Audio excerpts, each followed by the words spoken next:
Bom, pessoal, eu trago aqui para vocês agora três questões recentes, de vestibulares bastante recentes. No caso, questões de segunda fase, para a gente entender como fazer, já que são as segundas fases aí que se aproximam agora de nós, que trabalharam com o tema das ditaduras na América Latina, tá?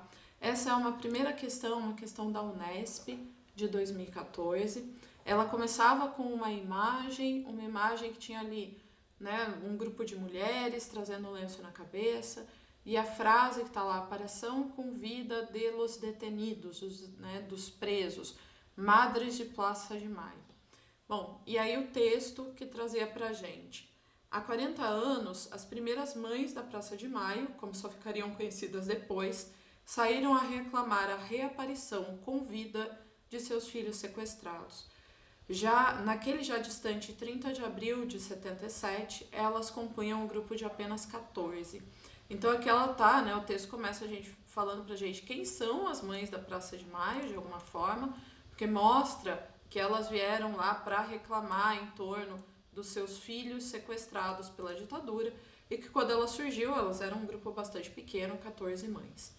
Depois de perguntar inutilmente pelos jovens em delegacias, repartições de Estado, igrejas, hospitais e de pedir ajuda inutilmente aos grandes jornais e meios televisivos, elas decidiram que marchariam todas as quintas-feiras, às 15h30, com panos brancos envolvendo a cabeça, diante da Casa Rosada, sede do governo argentino.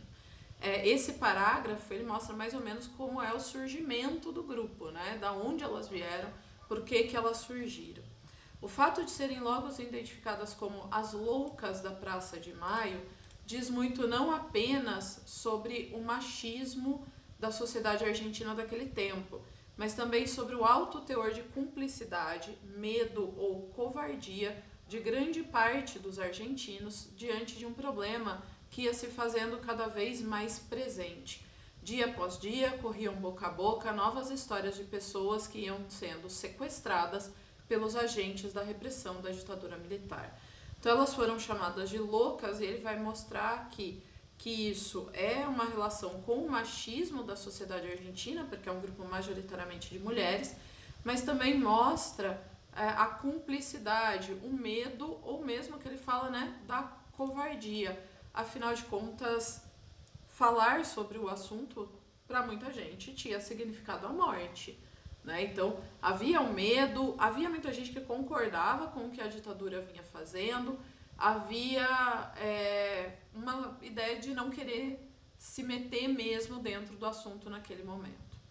Neste aniversário de 40 anos da luta das mães, vale lembrar esse detalhe que parece uma piada de mau gosto: o fato de terem sido chamadas de loucas por um bom tempo. Essa lúgubre anedota é sinal de que essas mulheres não sofreram apenas a perda dos filhos, mas também o preconceito e o menosprezo por parte de muitos. Nos dias de hoje, em que voltaram a surgir vozes que questionam o número de mortos e que tentam minimizar os horrores do regime, parece que esse adjetivo pejorativo de 40 anos atrás volta a ganhar vida. Então ele vai falar aqui que essas mulheres, né, elas sofreram todo o preconceito e o menosprezo da sociedade, e no momento que, infelizmente, a gente tem pessoas que começam ali a defender a ditadura dentro da Argentina, essa ideia pejorativa volta a ganhar vida. Ainda tem muita gente, inclusive no atual governo, dizendo que as mães elas são loucas por reivindicarem esses mortos. Quando ele fala que a questão dos números, o número reivindicado de desaparecidos pela ditadura na Argentina é de 30 mil. 30 mil desaparecidos.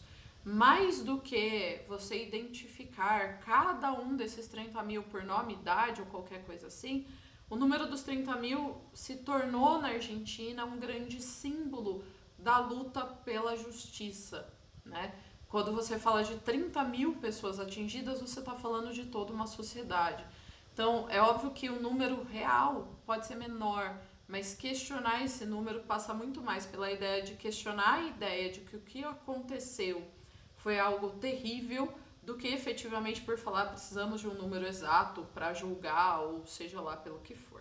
Bom, vou aí para para as questões que apareceram, né, nessa prova, lembrando que é uma prova da Unesp, do último vestibular de 2014, segunda fase, o que estava sendo perguntado e como que a gente pode ler e responder essas questões. Primeiro, nas questões de segunda fase, a gente sempre tem que achar aqui, ó, o comando da questão. No caso da Unesp, ela trabalha muito com 2 comandos dentro da mesma pergunta. Nesse caso, ele tem um primeiro, que é um identifique, então ele vai identificar no excerto um objetivo do movimento das Mães da Praça de Maio e uma reação de parte da sociedade aos protestos por elas realizados. Então a gente tem que dar primeiro o que era o objetivo desse grupo e qual foi uma reação que esse grupo sofreu. Em questões que você tem dois comandos, né? Você tem 2 coisas para fazer, é sempre interessante que você escreva elas separadas. Porque daí você deixa claro que você está ali cumprindo os 2 comandos pedidos pela questão. Então, como que eu posso escrever separado? Usa o próprio comando, né? Você pode trazer aqui, ó, um dos objetivos, né, do movimento citado. Então, pronto, eu já falei qual é o comando que eu vou cumprir nessa primeira resposta. Eu vou cumprir o comando do objetivo do movimento das Mães da Praça de Maio.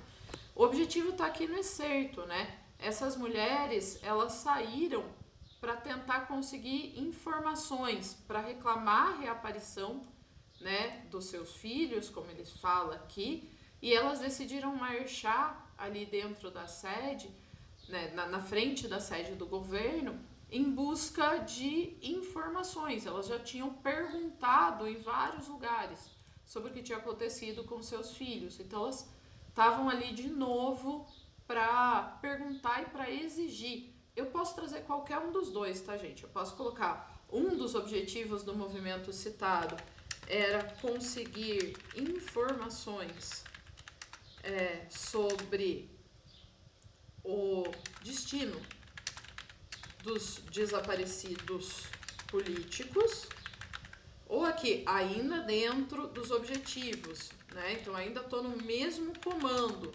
Um dos objetivos do movimento citado era, vou colocar aqui para vocês, reclamar a aparição com vida dos desaparecidos pela ditadura. Aqui nós cumprimos só o primeiro comando, o comando que pede para a gente dar o objetivo do movimento. Então, o movimento que está ali para pedir informações, o movimento que está ali para reclamar, para exigir a aparição com vida dos desaparecidos. Agora a gente tem que cumprir esse segundo comando, né? Uma reação da sociedade aos protestos das mães que a gente tem ali foi desqualificar o movimento, chamando-as de loucas. Então, uma das questões, né, o que o texto vai trazer é essa ideia de que essas mulheres foram chamadas de loucas, enfrentaram muitas vezes o machismo dessa sociedade, numa forma ali de tentar desqualificar, de mostrar que o movimento delas era algo fora da razoabilidade, né? Era algo absurdo de estar ocorrendo naquele momento. Bom, com isso a gente teria cumprido os 2 comandos. Então a gente deu aqui 2 possibilidades para citar o objetivo e as 2 eu estou retirando do texto, tá? É a mesma coisa, olha, escrevi errado. E a mesma coisa em torno da reação. Eu tirei do texto a informação sobre qual foi a reação da sociedade sobre os protestos que essas mulheres faziam. Agora a gente vai para a letra B dessa questão.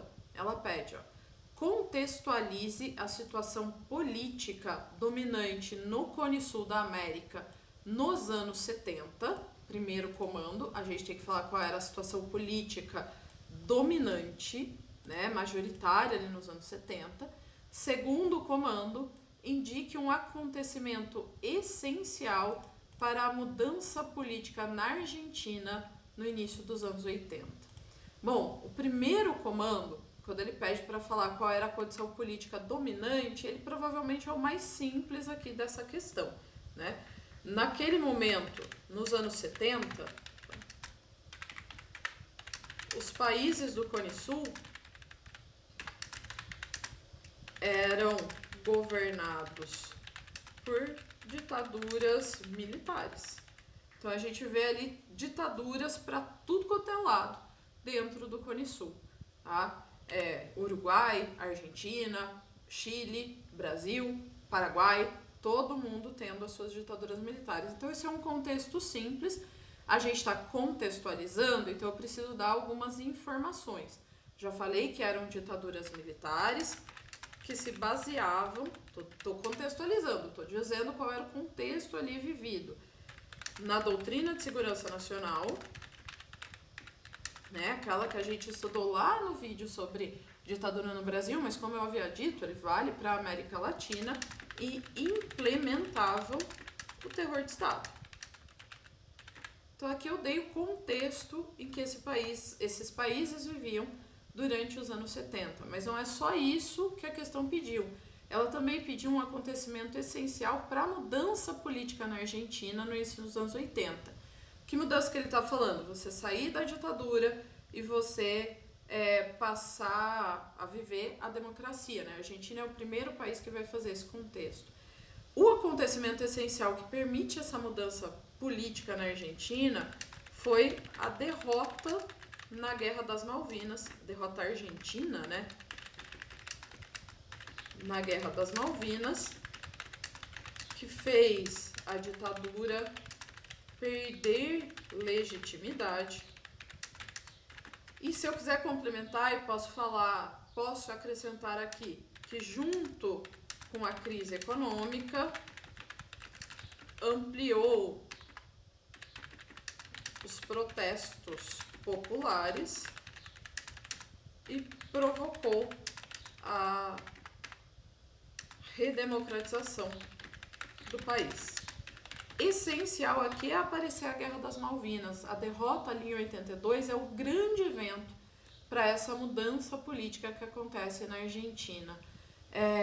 Mas a gente pode falar ali também da crise econômica. A crise sozinha não explica a redemocratização. A Guerra das Malvinas é essencial de aparecer. Bom, gente, espero aí que já tenha ajudado. Vamos dar uma olhada em mais uma questão. Bom, pessoal, agora eu trago aqui para vocês uma questão da FUVEST de 2016. A questão só tem o texto, então vamos lê-lo e ver o que ela pede aqui pra gente. Leia o texto e responda ao que se pede.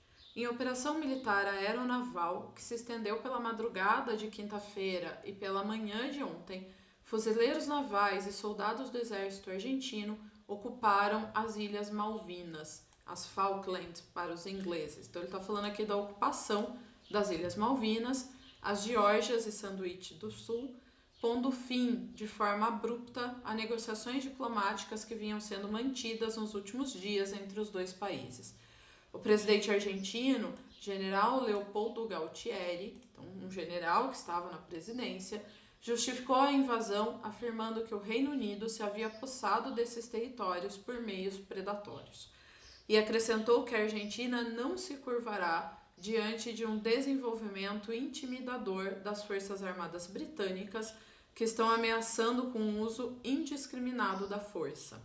Em meio ao clima de euforia que tomou conta do país, após o sucesso da operação de ocupação das Malvinas, Galtieri anunciou uma medida excepcional. Foram postas em liberdade todas as 107 pessoas detidas durante um recente ato de protesto da Confederação Geral do Trabalho. Então essa é uma reportagem lá de 1982, no momento em que a Argentina vai ocupar, né, ela vai invadir ali as Malvinas e dar início à guerra contra o Reino Unido, contra a Inglaterra.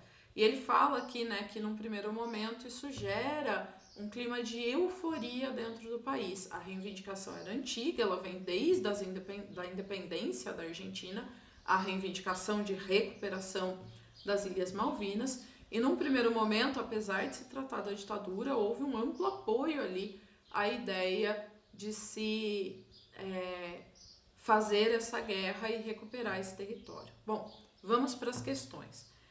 Na letra A dessa questão, caracterize o regime político vigente na Argentina. Então aqui ele quer falar pra gente, né, o que estava acontecendo ali na Argentina, a época em que ocorreu o conflito com o Reino Unido, ou seja, entre abril e junho de 1982.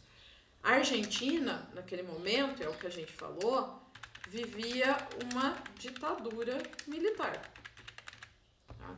Se você usar o termo ditadura civil-militar, não vai ser um problema não, tá, gente? É que para a Argentina ainda há discussões em torno do uso desse termo ou não.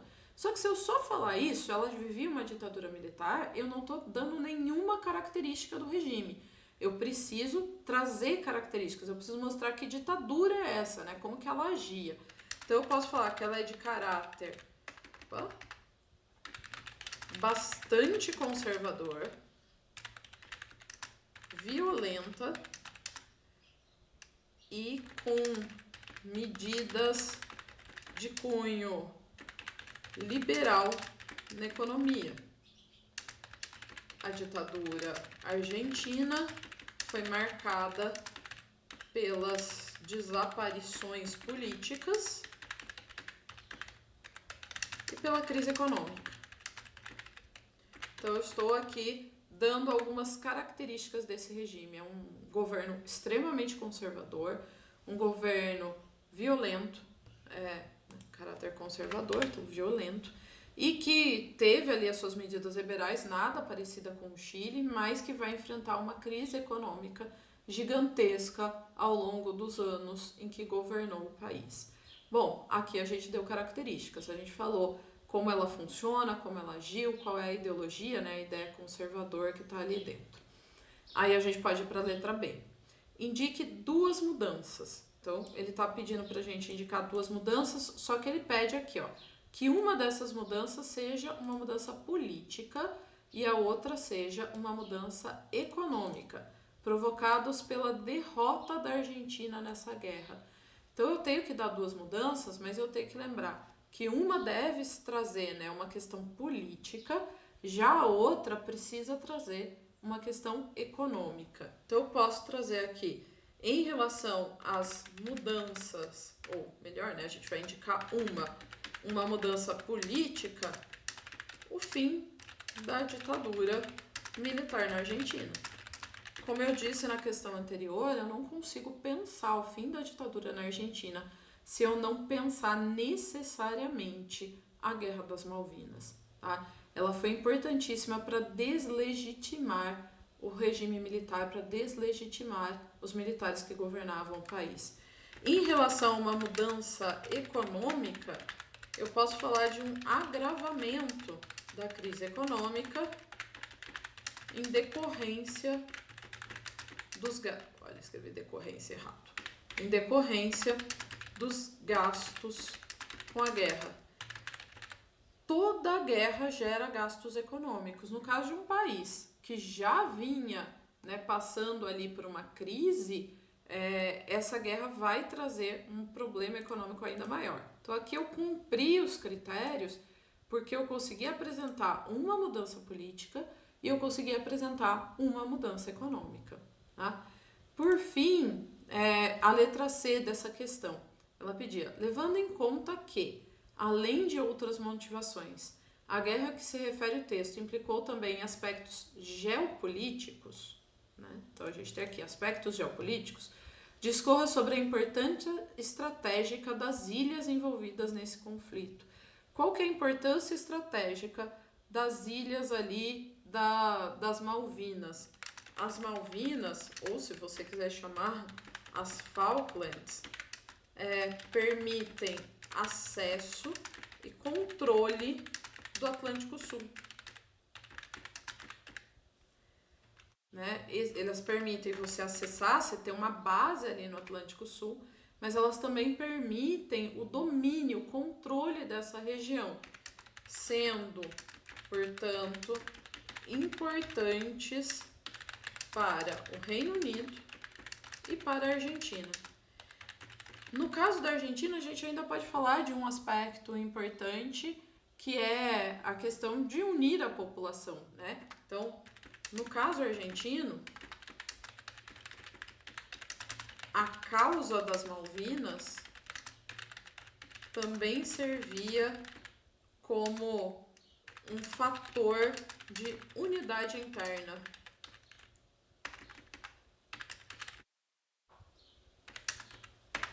O que era buscado pela ditadura naquele momento. Para os dois, para a Argentina e para o Reino Unido, as Malvinas são importantes em torno dessa ideia de controle do Atlântico Sul, mas a gente tem, no caso da Argentina, um fator ainda maior, que é em torno dessa unidade interna gerada pela causa das Malvinas, de recuperação dessas ilhas. E agora, gente, a gente vai para a última questão aí desse bloco de questões que nós estamos resolvendo. Aqui eu trago para vocês uma questão de 2021 da Unicamp, segunda fase da Unicamp, também, né, uma questão com texto, e aí a gente vai dando uma olhada no que ela pede. Desde outubro de 2019, temos visto a maior mobilização social das últimas décadas no Chile. Então ele está trazendo lá 2019, né, e uma mobilização social no Chile. Então ele está falando do movimento que ficou conhecido como estalido. Nesta série de protestos, chamados de estalido social, estouro social, emergiu de forma recorrente uma apelação a processos históricos que não deveria nos surpreender. Afinal, o que é uma crise que conduz a um novo pacto social via Assembleia Constituinte, se não um acerto de contas com a história? As referências à transição para a democracia e à ditadura de Pinochet são obrigatórias. No caso então ele está falando, nos estalidos eu não tenho como pensar outra coisa se eu não falar ali da transição para a democracia, mas também falar da ditadura do Pinochet. No caso desta última, no caso da ditadura, a referência é por haver imposto à força um modelo do qual a maioria dos chilenos quer se livrar. O modelo que ele está falando é o modelo neoliberal dentro da economia.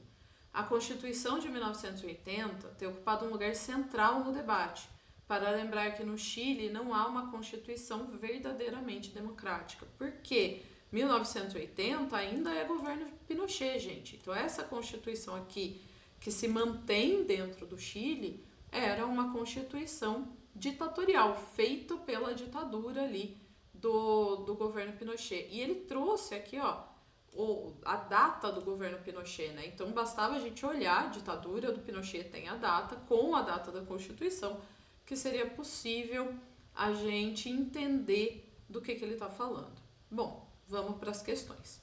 A partir do enunciado de seus conhecimentos, explique por que. Então, o primeiro comando que a gente está vendo aqui é explicar um motivo. O motivo do quê? Os protestos. Explique por que os protestos são um acerto de contas com a história recente e por quê. Então, são dois comandos, ele quer duas explicações diferentes. Porque a manutenção de uma Constituição herdada da ditadura impede que exista um Estado verdadeiramente democrático dentro do Chile.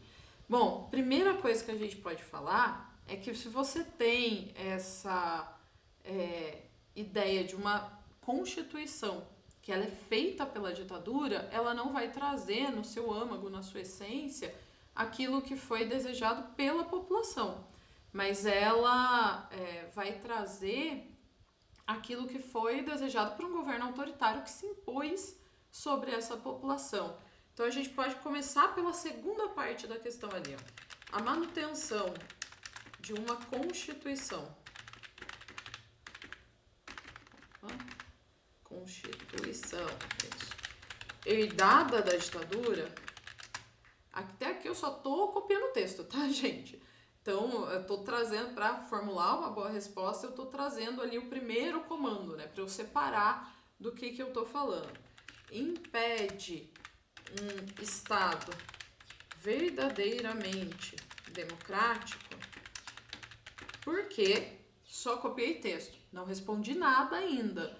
né? Eu só mostrei para o corretor qual é o comando da questão, que parte da questão eu estou respondendo nesse lugar, porque afeta os direitos civis da população.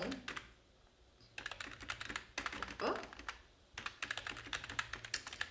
E não responde aos anseios do povo, mas sim ao que foi imposto por um regime ditatorial. Você manter essa Constituição está mantendo aquilo que foi imposto pela ditadura e não dando ali aquilo que foi discutido pela população. Então, por que esses protestos são um acerto de contas com a história recente? É na pergunta, a primeira parte, mas eu vou deixar aqui para fazer na segunda parte dessa questão, tá?